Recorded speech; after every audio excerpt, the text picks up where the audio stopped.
Nsem-Pii TV nie. Oman hene kwabena asante anene what teaching. Odi ani breso na ekasa. Na ni bra bring na abre enipa bi mu a omayo madwen se omo entie de Ghana mra ahye ene de Ghana mra e kire se yenye. First person our can who asem the Speaker of Parliament, Urban Kings for Sumana Babi. My hene kwabena asante say Mr. Speaker, we are number 3 into DN. We are number 3 into DN. What the number 3 sana the 8th Parliament we say there is nothing good to write home about. Da mo be chance yen tokwasa bill na mo be pass ya na the blade twa obi na je say basa yon kwa. Meanwhile you carry yourselves as lawmakers. Mo na mo so mo yamra. Mo na afedie emra kuni ni e wo Ghana hanom mo a e wo se mo hye mo kenan. Mo na mo bumra ni nyina so. Ene Ghana pempenso ya ba bedru a Chief Justice we the constitutional crisis na as a result of asem a ukobie wa no kan ya na ni kwan say Speaker of Parliament okoka. Only the leadership of the house ekohia say odie o ma ruling bia na asem na her na dusu erezi of Parliament no on fan for due process until unya admit yen ka bi nhim just 2 days after and I'll be making also make comment and we declare forces vacant asem no akwa mu court ama court decree na ba enti DNT and the Speaker of Parliament yaso den editia Ghana emre konini man hene kwabena sante se ne nwanwa so Speaker of Parliament or law eni mapa etimi bi na no can say he respects and acknowledges the supremacy of the Constitution but not the supremacy of the Supreme Court. And no man hene kwabena sante se sa die we ya NDC for your omo ye Supreme Court was a day is coming and Supreme Court judges your Moses you be free one new judges no be ban they be form free space and they be form free Saudi Arabia no ma be di Ghana sem na man hene kwabena sante se we feel say it is high time we stop the over politicization of every issue especially by the opposition NDC na yema Ghana mra eni nkunim yentie said the man hene kwabena sante esidi ni nkomo enewie idea who be kwakotwe the Supreme Court of this land now only presenter be and say mashe be and say speaker be and only president be. When the Supreme Court of the land speaks and you have a contrary opinion, nobody stops you. Yes. But you have to follow. You have to. You know, be say anyone's idea. And then Canadian we are speaking. But if you have a speaker who out of nothing, typical check Ghana for you say no do no nim baby. The Parliament. You know where we're headed towards? It doesn't matter what you think is right in your head. It doesn't matter the perception you have about the Supreme Court. And everybody is looking on concern. Is it not shameful that 2 weeks Ghana, the developmental plan because yes, these so-called legislatures no, ultimately we see another time. 2 weeks we have not said anything. What we are discussing is where Kwabena Sante will sit and where OB is supposed to sit. A sovereign country, 7 years. That is the best developmental conversation we can have for the past 2 weeks. Egos at work, partisan interests, threats. People want the country to turn upside down. Can you imagine the country we find ourselves in now? Now, why now? A person will be dim, don't be dim. Why? And you see, people we think should know better. Running commentaries that are extremely chaotic. Extremely chaotic. Extremely chaotic. Where are our leaders? Yeah. Where is the Ghana agenda? The Ghana first. Where is our sense of patriotism? Mr. Speaker, why? You remind us that we are number 3. Whoa. There is a president called Namalanka, they are number 1 saying why? I saw your number. And so what? And so what? Or number 3. And so what? And so what? Now you're number 3 to Yanko chaos man. And so what? If we don't come to our senses and think that Baby, I do know. It's not and it cannot be about individuals and political parties and serving interests that are just not in the interest of the bigger picture. Now, you don't JJ Musedia. Obi, ye be a coin be at all, and ye trust be at all. We all know. Yadi, Dabidu and Nancy, ye mere kunino. Ye Jitun said, a Franfa Brave Honoma, a Sinto Ida Abem. But it doesn't mean that we no from number critic chaos or more confusion is in this country. That's right. Their act is so shameful. I'm wondering how they call people to appear before them at privilege. If you disagree, go there, challenge them with reasonable whatever, and come back. But as it stands now, the power to restrain or to stop you has been issued or has been given. We still have the same parliament there. Once we go and contend what is supposed to be done at the court. Yes. Why are we just doing this? Whether court let you, whether court into you, whether MPP for Buapayo, whether NDC for Buapayo, this is not necessary. What is necessary is that a voice has spoken, and that voice says that peace be still. Let us take that decision, and afterwards, we will know whether the seats are vacant or otherwise. What is our problem? It is the activities of this country, government, businesses, everything, and people are just watching them to go scot free. And I feel money now obeji as Gracia. Let's Gracia if river. Why are you not holding them accountable?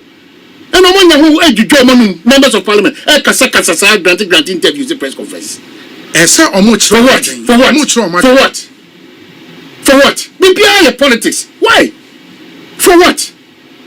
The Supreme Court will not free war. Saudi Arabia said, why? Why do we allow ourselves to be manipulated like that? Why? I know Kofidia Kwabnabi Wabadia wrong. Why? And then women, both private and public businesses, and man destroy the fiber of everything in this country. Why? People deliberately set people up. Countdown to these elections. After a few days, who don't record this outdoor, people setting people up. Who don't who are? And say, apart from they plan every day to shame and to disgrace us, to fabricate things about us. But they will all go down. Why?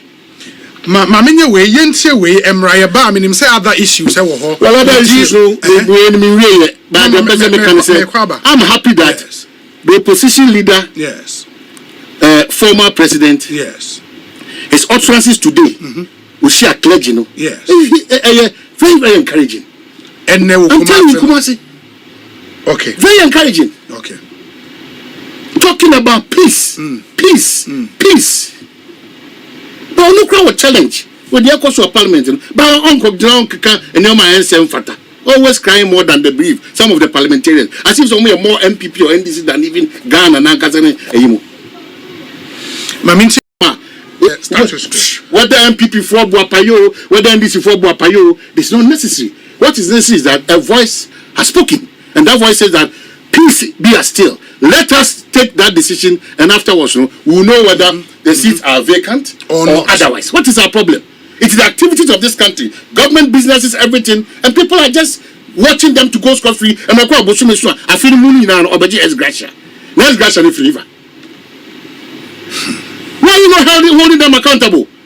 And I'm wondering who members of parliament. Grant interviews the press conference. For what? For what?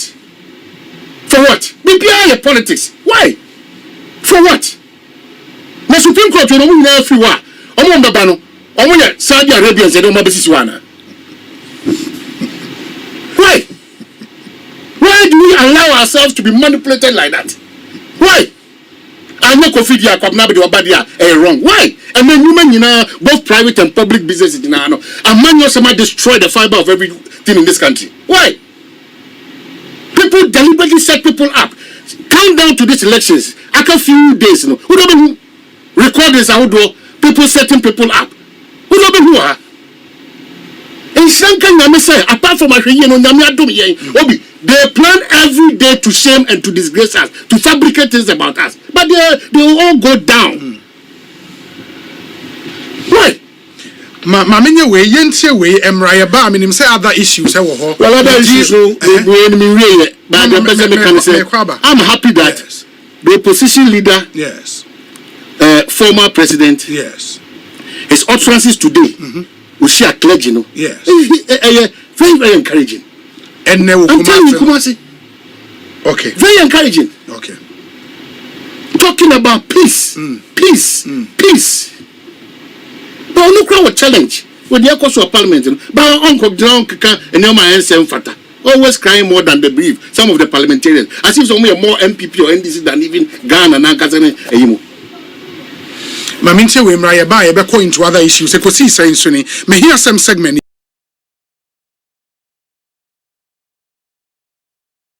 Achekakra.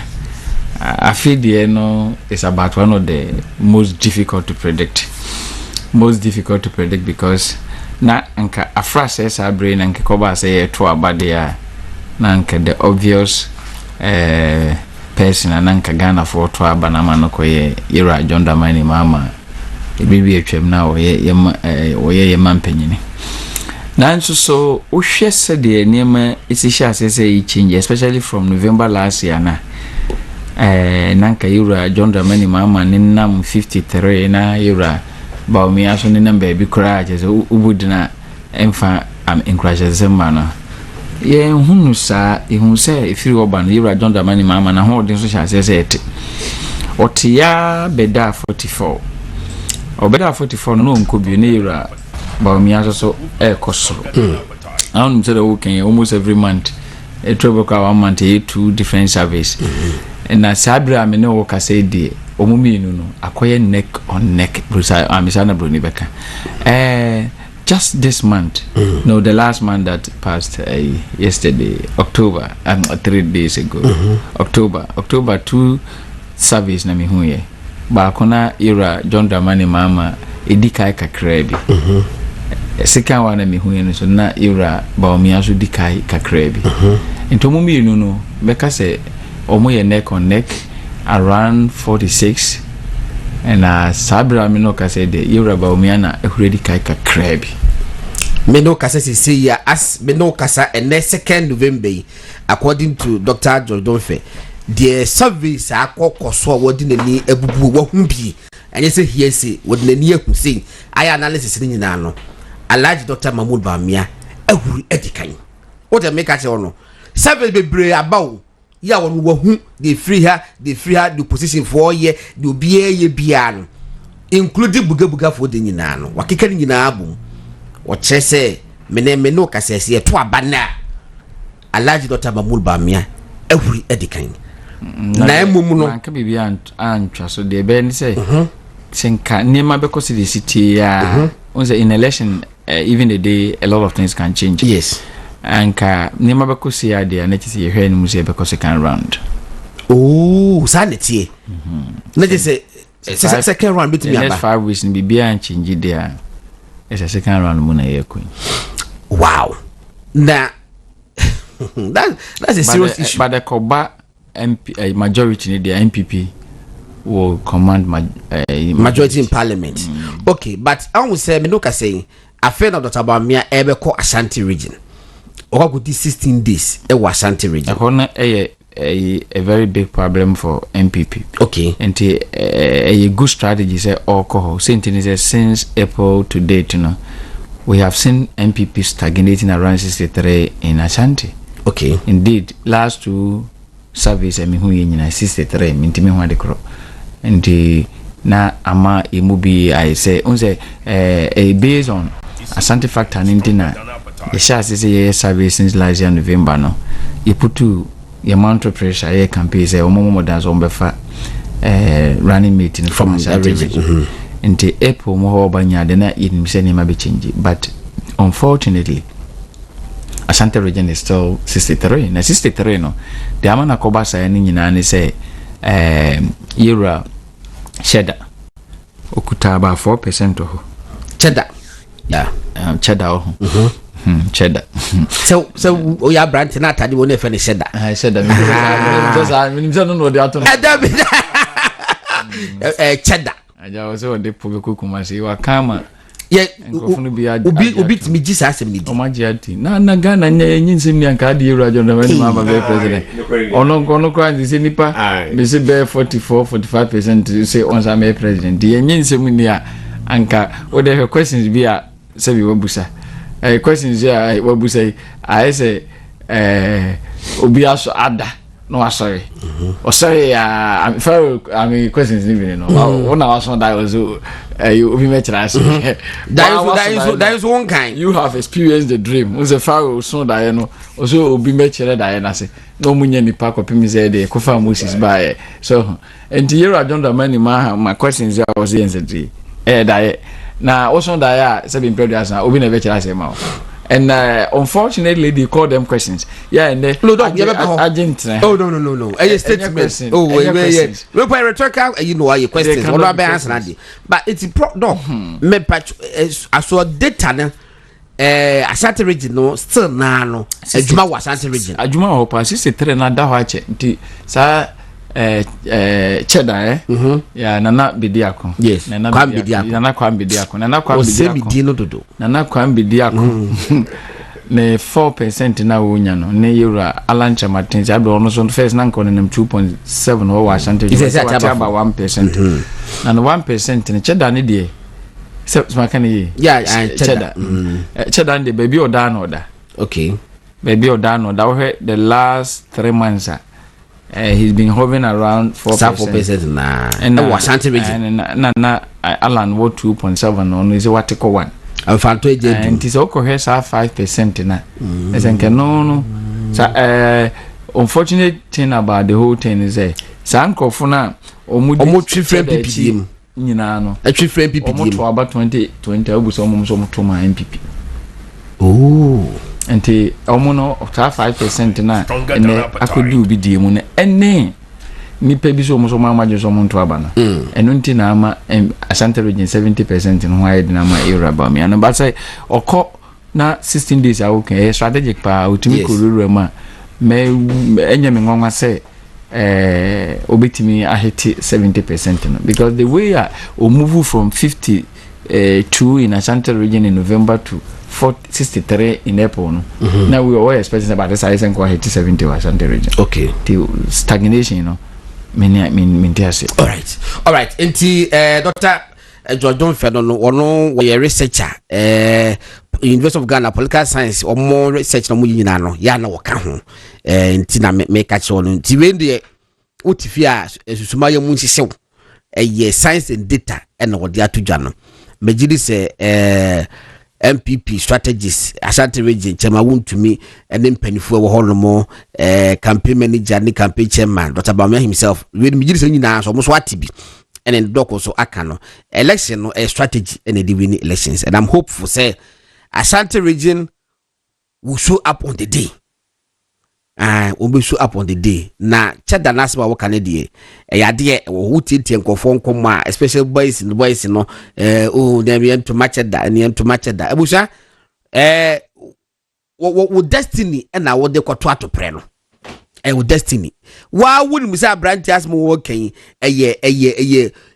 tese enye papa ade bi no wo kan obetimi aye oboa enye draw it format and wo de atomutirim na mo so mo ya tomutintan Nsem-Pii wo hono mo na nsem so ho it is utie now show on my YouTube channel. Be the first to know Nsem-Pii TV.